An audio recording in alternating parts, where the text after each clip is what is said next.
గత ప్రభుత్వం డబుల్ బెడ్రూమ్లు కట్టి పెండింగ్ పెట్టిన 204 కోట్ల బకాయిలు చెల్లిస్తాం. రాష్ట్రంలో 133 కాలనీల్లో 36,000 ఇండ్ల నిర్మాణం, మౌలిక వసతుల కోసం ముఖ్యమంత్రి రేవంత్ రెడ్డి నాయకత్వంలో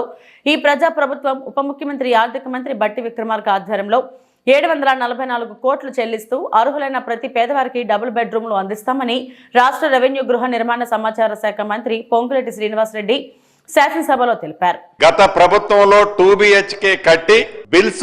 204 కోట్లు పెండింగ్ ఉన్నాయి అధ్యక్ష. ఈ 204 కోట్లతో పాటు రాష్ట్రంలో సుమారు 133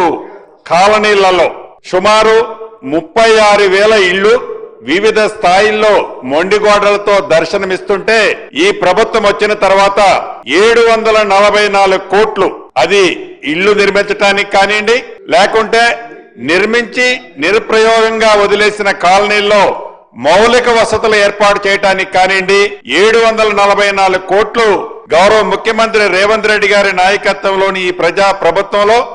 ఆర్థిక శాఖ మంత్రి వర్యులు బట్టి విక్రమార్క గారిని ఒప్పించి మెప్పించి ఈ పేమెంట్ ఇవ్వటమే కాకుండా అర్హులైన ప్రతి పేదవాడికి ఈ ప్రభుత్వం చిత్తశుద్ధితో ఇల్లిచ్చే కార్యక్రమాన్ని చేపట్టడం జరుగుతుంది.